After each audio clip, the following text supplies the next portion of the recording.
जी के चतुर्थ स्कंद में है। इसके पश्चात मनु महाराज के पुत्र हैं, उनका नाम है उत्तानपाद। महाराज उत्तानपाद की भी दो रानियां हैं, एक का नाम है सुनीति, एक का नाम है सुरुचि। सुनीति बड़ी धर्मात्मा है, बड़ी भगवत भक्ति वाली, और सुरुचि जो है वो अपने मन मर्जी से चलने वाली, राग वृंदावन अपने मन से चलने वाली सुरुचि। सुनीति को एक पुत्र है, उनका नाम है ध्रुव, और सुरुचि के पुत्र का नाम है उत्तम।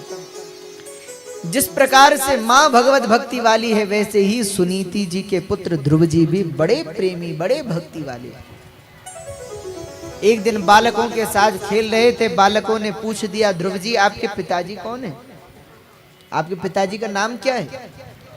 तो ध्रुव जी तुरंत मां के पास आए, मां से पूछा, मैया बताओ मेरे पिताजी कौन है? तो मां सुनीति ने कहा, पुत्र तेरे पिता यहाँ के राजा हैं, महाराज उत्तानपाद। तो ध्रुव जी मित्रों के पास आए और मित्रों से बोले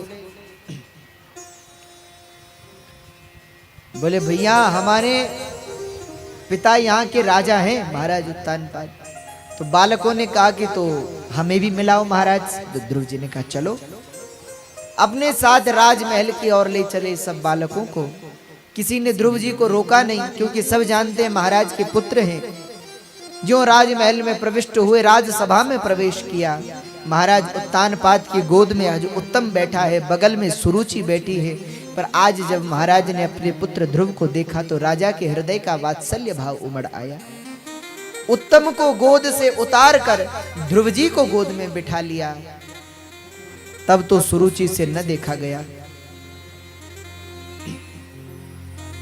क्रोध आया, सुरुचि को धक्का दे दिया ध्रुव जी को, और ध्रुव जी महाराज उत्तानपाद की गोद से सीधे धरती पर गिर गए। ध्रुव जी ने कहा, मां क्या हो गया? सुरुचि बोली, मैं तेरी मां नहीं हूं। अरे महाराज के गोद में बैठता है। ध्रुव जी ने कहा, मां पर ये मेरे पिताजी हैं। उत्तानपाद जी सुन रहे पर कुछ बोल नहीं पा रहे। सुरुचि ने कहा, ये तेरे पिता नहीं है, तू वनवासी है, चला जा यहां से। ध्रुव जी ने पूछा, मां अगर इस गोद में बैठना है तो क्या करना होगा? छोटा सा 5 वर्ष का बालक, उम्र 5 साल है ध्रुव जी की। बालक के इस प्रश्न को सुनकर क्रोधित सुरुचि ने कहा, अरे ध्रुव अगर इस गोद में बैठना है तो जा जंगल जाकर भगवान का भजन कर। अगर तुझे भगवान मिल जाए, भगवान का दर्शन हो जाए, तो भगवान से कहना कि मुझे सुरुचि के गर्भ में भेज दो। जब तू मेरे गर्भ से जन्म लेगा तब इस गोद में बैठने का अधिकारी। ध्रुव जी ने ज्यों सुना बड़ा दुख हुआ। आज घर की ओर ध्रुव जी चल पड़े। आज कंठ अवरुद्ध हो गया है, आंखों में आंसू बह रहे हैं। 5 वर्ष का छोटा सा बालक ध्रुव आज रोते हुए मां के पास आया। मां बार बार पूछती है, पुत्र क्या बात है, क्यों रो रहे? पर ध्रुव जी कुछ बोल नहीं पाते। दीर्घं स्वसन्ति वृजनस्य पारं पश्यति बालक महाबाला मां मंगलम तातपुरे सुमंस्था भुंक्ते जनो यत्पर दुःखदस्त। दीर्घं स्वसन्ति वृजनस्य पारं पश्यति बालक महाबाला मां मंगलम तातपुरे सुमंस्था भुंक्ते जनो यत्पर दुःखदस्त। रोते हुए पुत्र को देखकर सुनीति ने समझाया, क्यों रो रहे हो? तो कुछ मित्रों ने बताया, बोले राजमहल में सारी घटना बताई। तब कोई और माँ होती तो राजमहल लड़ने चली जाती, पर सुनीति है ना, अच्छी नीतियों वाली है। ध्रुव को ही डांटा, अपने पुत्र को डांटा। अरे बोले रो क्यों रहे हो? वो सुरुचि मैया भी तो तेरी माँ है, और अपने से बड़े कभी बुरा नहीं कहते, जो कहते हमारी भलाई के लिए कहते हैं। अरे ठीक ही तो कहा सुरुचि ने, जंगल जा और जंगल जाकर भगवान का भजन कर। इस लौकिक पिता को छोड़, तुझे तो जगत पिता की गोद मिलेगी, तुझे भगवान की गोद मिलेगी। तो नाम ही है ध्रुव। ध्रुव यानी अटल, अटल विश्वास। आज मानो संकल्प कर लिया कि बिन भगवान को पाए मां तुझे मुख नहीं दिखाऊंगा।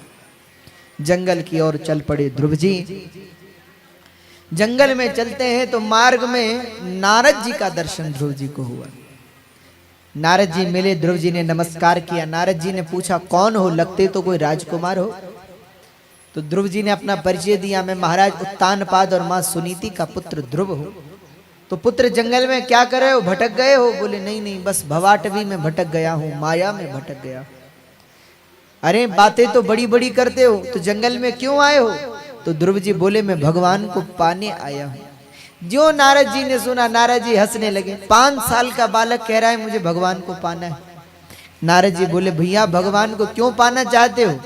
अभी तो तुम्हारी खेलने की उम्र है, आराम करने की उम्र है, घर जाओ, मैं तुम्हें घर छोड़ देता हूं। तो ध्रुव जी बोले महाराज, राजमहल में सारी घटना घटी हुई ध्रुव जी ने बता दी नारद जी को। तब तो नारद जी बोले अहो तेजः क्षत्रियाणाम मानभंग ममृष्यताम। धन्य है ये क्षत्रियों का बालक। अरे माँ ने थोड़ा क्या कह दिया, माँ की बात सुनकर के भगवान को पाने के लिए चल पड़ा। नारद जी कहते हैं अरे पुत्र, जंगल में बड़े बड़े ऋषि मुनि कई कई जन्मों से बैठे हैं, उन्हें भगवान नहीं मिले तो तुझे कैसे मिलेंगे?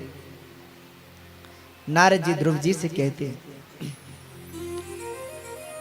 जन्म जन्म मुनि जतन कराही, अंतराम मुख आवत नाही।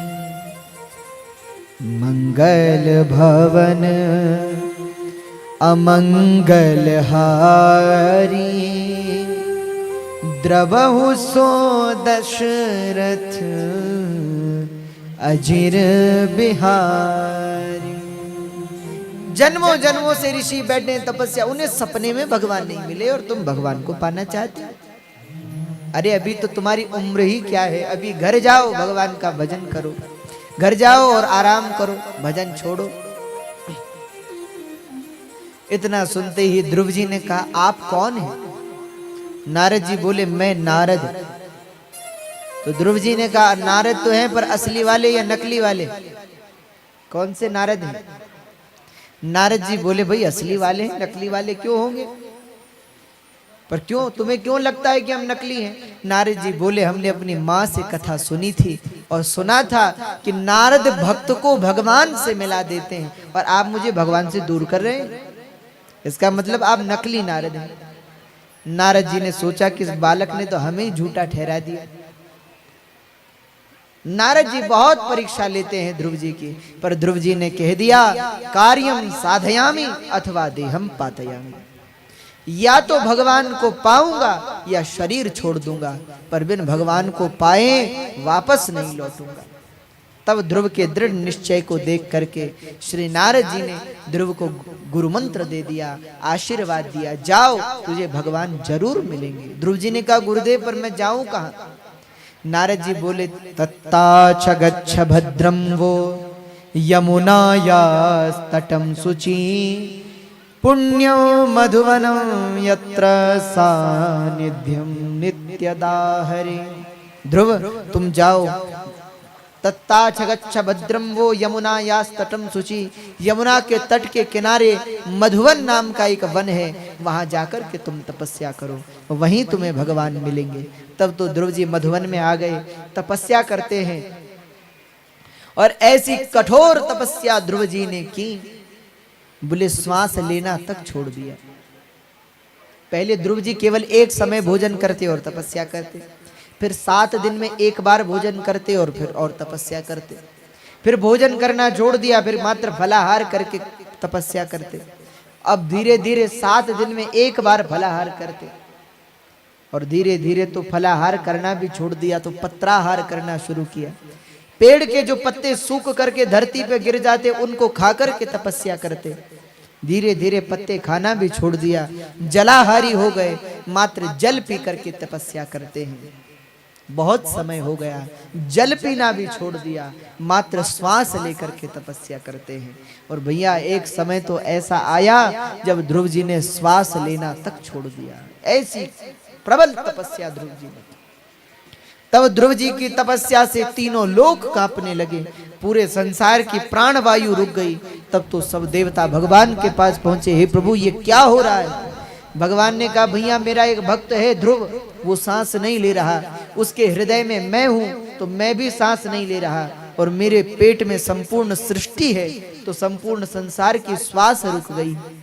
तो देवताओं ने कहा, प्रभु आप जाओ उस बालक को दर्शन दो। भगवान ने कहा, ऐसे भक्तों को हम दर्शन नहीं देते, ऐसे भक्तों के तो हम दर्शन करने जाते हैं।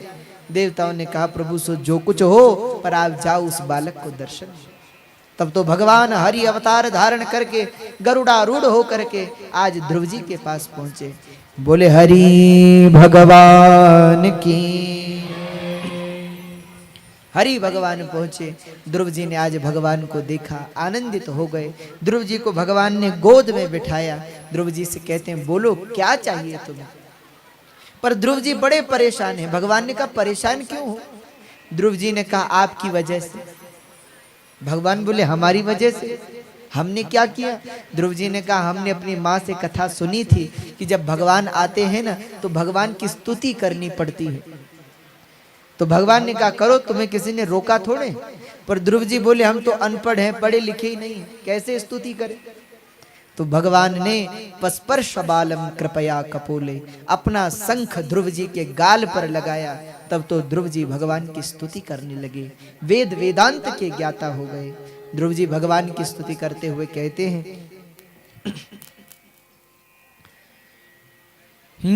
योऽन्तः प्रविश्य मम वाचमिमां प्रसुप्तां संजीवयत्यखिल शक्तिधरः स्वधाम्ना अन्यास्य हस्तचरण श्रवण त्वगादिं प्राणान्नमो भगवते पुरुषाय तुभ्यम्।